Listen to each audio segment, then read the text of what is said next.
एक अंधा बूढ़ा, एक गरीब परिवार और एक युवक जिसे भेजा गया मौत के सफर पर। लेकिन उसका साथी कोई साधारण इंसान नहीं था, वह था स्वर्ग से भेजा गया, जिसके पास था एक ऐसा रहस्य जो इंसान की किस्मत बदल सकता था। यह कहानी है प्रेम की, विश्वास की, दुष्टात्मा के आतंक की और उस चमत्कार की जिसने अंधकार को चीरकर रोशनी लौटा दी। लेकिन यह सिर्फ एक बाइबल की कहानी नहीं है, यह शायद आपकी भी कहानी है, जहां हम बाइबल की सच्ची और अद्भुत कहानियां, भावनाओं और रहस्यों के साथ आपके दिल तक पहुंचाते हैं। अगर आप चाहते हैं कि परमेश्वर का वचन आपके जीवन को बदल दे तो सब्सक्राइब करें, वीडियो को लाइक करें और बेल आइकन दबाना न भूलें, क्योंकि यहाँ हर कहानी आपके विश्वास को और गहरा करेगी। हमारी कहानी शुरू होती है अश्शूर साम्राज्य के प्राचीन नगर नीनवे से। यह वह समय था जब इस्राएल के लोग बिखरे हुए थे और बहुत से यहूदी बंदी बनाकर यहाँ लाए गए थे।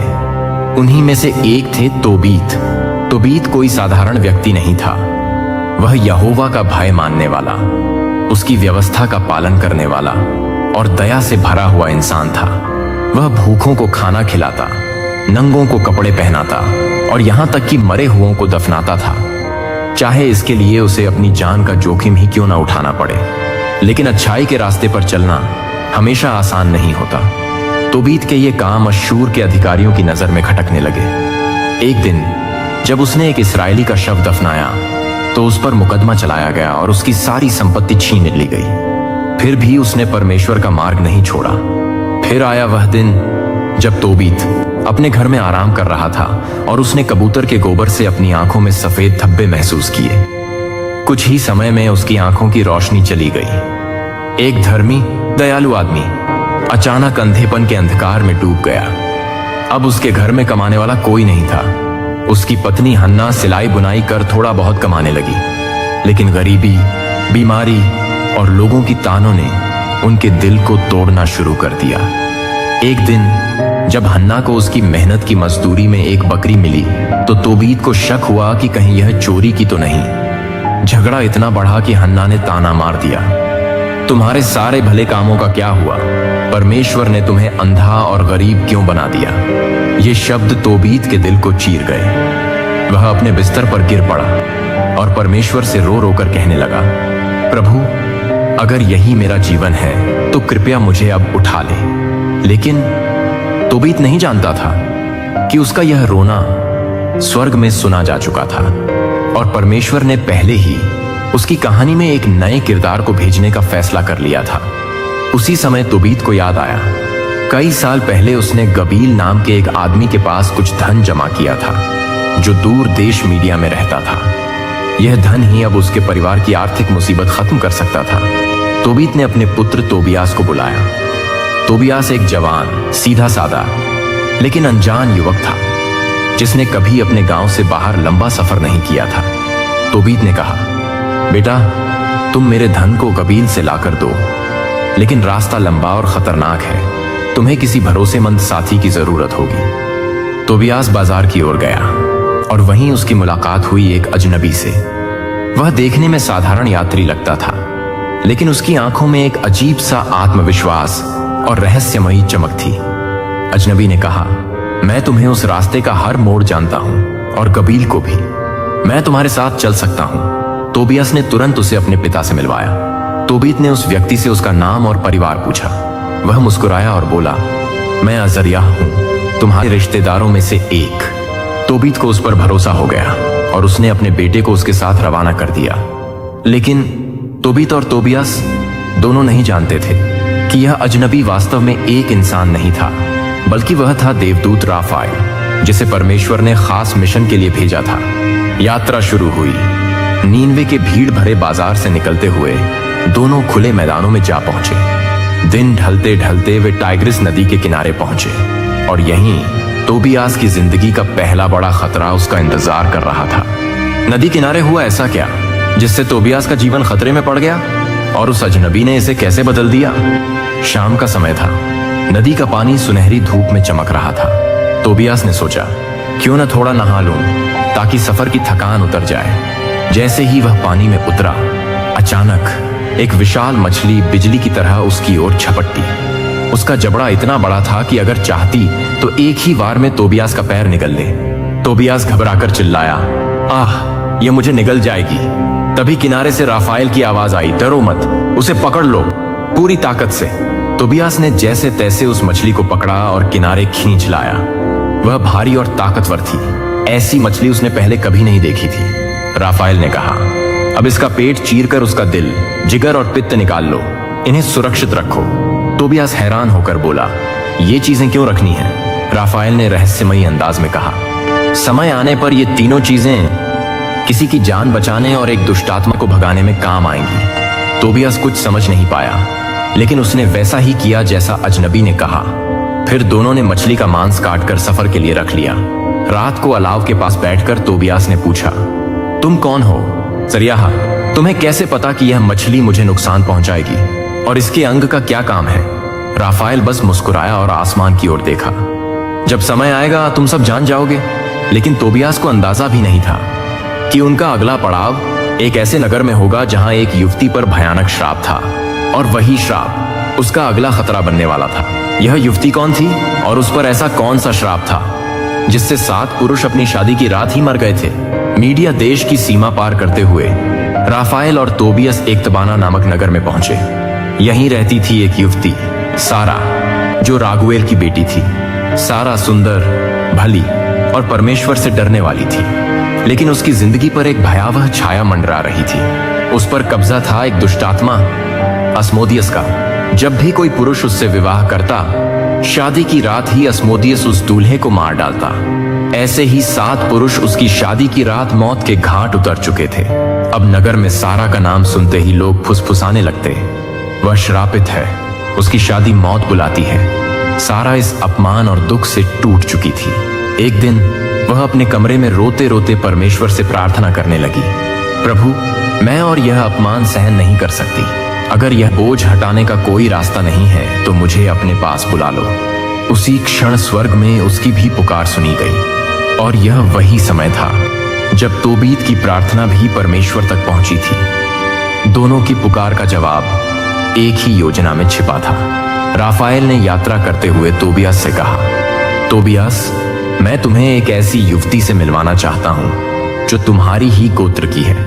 अगर तुम उससे विवाह करो तो तुम्हारा वंश आशीषित होगा। तोबियास चौंका, लेकिन मैंने सुना है कि उसके सभी पति शादी की रात मर जाते हैं।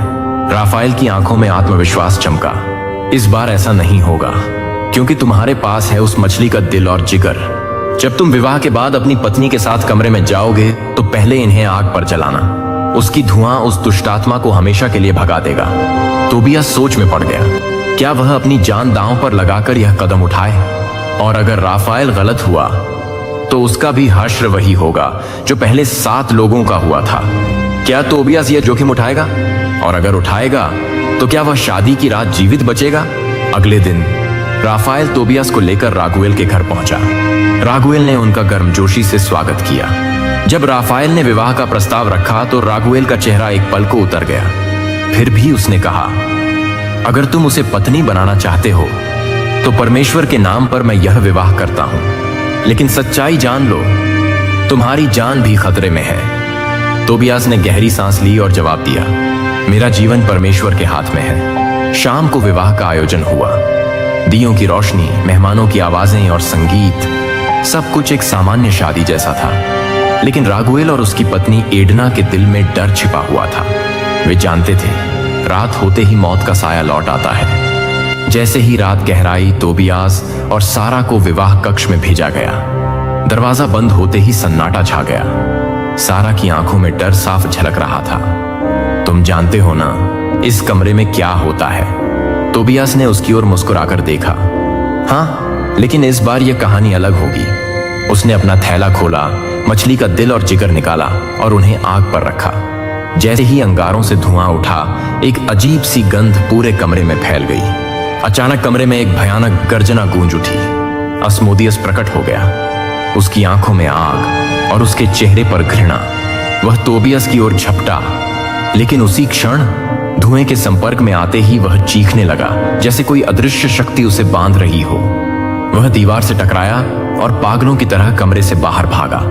उस क्षण राफाएल ने अपने अदृश्य रूप में उसका पीछा किया और उसे बांधकर दूर के रेगिस्तान में फेंक दिया, जहां वह अब कभी वापस नहीं आ सकेगा। कमरे में सन्नाटा लौट आया। सारा की आंखों से आंसू बह निकले, लेकिन इस बार डर के नहीं, राहत के। तोबियास ने उसका हाथ थामा और दोनों ने घुटनों पर बैठकर परमेश्वर का धन्यवाद किया। लेकिन बाहर रागुएल और एडना बैठे मौत की खबर का इंतजार कर रहे थे। उन्हें अंदाजा भी नहीं था कि आज उनकी बेटी की कहानी बदल चुकी है। सुबह जब दरवाजा खोला जाएगा तो रागुएल क्या देखेगा, और क्या वह विश्वास करेगा कि दुष्टात्मा सच में हार गया है? सूरज की पहली किरण नगर की छतों पर फैलने लगी। रागुएल रात भर करवटें बदलते रहे। उनकी पत्नी एडना की आंखें भी जागते जागते लाल हो चुकी थीं। दोनों जानते थे, अगर इतिहास दोहराया तो इस कमरे में एक और शव होगा। धीरे धीरे वे दरवाजे के पास पहुंचे। रागुएल ने गहरी सांस ली और कांपते हाथों से दरवाजा खोला। लेकिन जैसे ही दरवाजा खुला, उनकी आंखों के सामने एक चमत्कार था। तोबियास और सारा दोनों घुटनों पर बैठे थे और ऊंची आवाज में परमेश्वर का धन्यवाद कर रहे थे। रागुएल की आंखों में आंसू आ गए। मेरी बेटी जीवित और उसका पति भी सुरक्षित। उन्होंने तुरंत अपने सेवकों को बुलाया। सबको बताओ, आज हमारे घर में खुशी का दिन है। शादी के उत्सव को 7 गुना बड़ा करो। नगर में खबर फैल गई, सारा का पति बच गया, श्राप टूट गया। रागुएल ने तोबियास को आशीर्वाद देते हुए कहा, आज से तुम मेरे बेटे हो। जो भी मेरा है वह तुम्हारा है। तुम्हारा साहस और परमेश्वर पर विश्वास इस घर के लिए आशीष बन गया। एडना ने सारा को गले लगाया और कान में कहा, बेटी, अब तुम्हारी आंखों से सिर्फ खुशी के आंसू बहेंगे। शादी का उत्सव 7 दिन तक चला। तोबियास और सारा अब एक दूसरे के जीवन का हिस्सा बन चुके थे। लेकिन तोबियास जानता था, अभी एक और यात्रा बाकी है। उसे अपने पिता तोबीत की अंधता का इलाज करना था, और इसके लिए उसके पास था मछली का पित्त, जिसे राफाएल ने बचा कर रखने को कहा था। क्या मछली का पित्त सच में अंधे तोबीत की आंखें खोल देगा? और क्या राफाएल अपनी असली पहचान बताएगा? यात्रा लंबी थी, लेकिन इस बार तोबियास के दिल में एक अलग उत्साह था। उसके साथ थी उसकी नई पत्नी सारा, और मार्गदर्शन कर रहे थे रहस्यमयी राफाएल। जब वे नीनवे के पास पहुंचे, तोबियास का दिल तेजी से धड़कने लगा। क्या सच में पिताजी की आंखें फिर से देख पाएंगी? घर के बाहर अन्ना बैठी थी। वह हर दिन अपने बेटे की राह देखती थी। दूर से तोबियास को आता देख उसने चिल्लाकर कहा, देखो, मेरा बेटा आ गया, और वह भागकर उससे लिपट गई। अंदर तोबीत अंधेरी आंखों से दरवाजे की ओर मुड़े। क्या सच में तुम लौट आए हो बेटे? तोबियास उसके पास गया और कहा, पिताजी, परमेश्वर ने मेरी यात्रा को सफल किया है, और अब आपकी आंखों के लिए भी उसका चमत्कार होने वाला है। उसने पित्त को गर्म पानी में घोला और सावधानी से पिता की आंखों पर लगाया। तोबीत थोड़ा पीछे हटे। एक जलन सी हुई। फिर धीरे धीरे उनकी धुंधली आंखों के सामने रोशनी की एक किरण फूट पड़ी। उन्होंने पलकें झपकाईं और अचानक मैं देख सकता हूं। अन्ना, मैं तुम्हारा चेहरा देख रहा हूं। तोबियास, मैं देख रहा हूं। घर में खुशी का माहौल छा गया। तोबीत ने तुरंत परमेश्वर का धन्यवाद किया। प्रभु, तू दयालु है। तूने मेरा दुख खुशी में बदल दिया। कुछ दिनों बाद तोबीत और उसका परिवार राफाएल को धन्यवाद देने के लिए भोजन की तैयारी करने लगे। लेकिन राफाएल खड़ा हुआ और बोला, अब समय आ गया है कि मैं तुम्हें सच बताऊं। तुमने सोचा मैं एक साधारण यात्री हूं, लेकिन मैं हूं राफाएल, परमेश्वर का एक स्वर्गदूत, जिसे तुम्हारी प्रार्थनाओं का उत्तर देने के लिए भेजा गया। मैंने तोबियास की रक्षा की, दुष्टात्मा को बांधा और तुम्हें आशीषित करने के लिए यह यात्रा कराई। सभी आश्चर्यचकित होकर उसके सामने गिर पड़े। राफाएल ने कहा, परमेश्वर की स्तुति करो, क्योंकि वही है जिसने तुम्हारे लिए यह सब किया है। अब मैं स्वर्ग लौट रहा हूं। और कहते ही वह एक तेज चमक में लुप्त हो गया। तोबीत ने अपने जीवन के बाकी दिन परमेश्वर की स्तुति और लोगों को उसकी दया के बारे में बताते हुए बिताए। यह कहानी हमें याद दिलाती है, विश्वास, आज्ञाकारिता और परमेश्वर के समय पर भरोसा असंभव को भी संभव बना सकता है। समय बीतता गया। तोबीत और हन्ना अपने बेटे और बहू सारा के साथ खुशी से रहने लगे। तोबियास और सारा ने अपने जीवन में परमेश्वर को पहला स्थान दिया, जैसा राफाएल ने सिखाया था। तोबीत अक्सर नगर के लोगों को बुलाकर अपनी गवाही सुनाते, मैं अंधा था, लेकिन परमेश्वर ने मेरी आंखें खोल दी, सिर्फ शारीरिक नहीं, आत्मिक रूप से भी। उनका घर जरूरतमंदों के लिए एक शरण बन गया। वे गरीबों को खाना खिलाते, बीमारों की सेवा करते और यात्रियों का स्वागत करते। तोबियास भी अपने पिता के पदचिन्हों पर चलता, विश्वास और दया के साथ। वर्षों बाद जब तोबीत की उम्र पूरी हो गई, उसने अपने बेटे से कहा, बेटे याद रखो, सच्चाई और भलाई कभी न छोड़ना। दुख के समय परमेश्वर को पुकारना और सुख के समय उसका धन्यवाद करना। हमारा जीवन यहाँ अस्थायी है, लेकिन परमेश्वर के साथ का जीवन सदा के लिए है। तोबीत ने शांति से अपनी आखिरी सांस ली। पूरा नगर उसके सम्मान में एकत्र हुआ, क्योंकि वह एक धर्मी और दयालु व्यक्ति के रूप में जाना जाता था। तोबीत की कहानी हमें यह सिखाती है कि विश्वास हमें सबसे अंधेरे समय में भी उम्मीद देता है। परमेश्वर की आज्ञा का पालन चमत्कारों का द्वार खोलता है, और जो दया दूसरों को देते हैं, वही दया एक दिन हमारे पास लौटती है, चाहे रास्ता कितना भी कठिन क्यों न लगे। अगर हम परमेश्वर पर भरोसा करें तो उसकी योजना हमेशा हमारी भलाई के लिए होती है।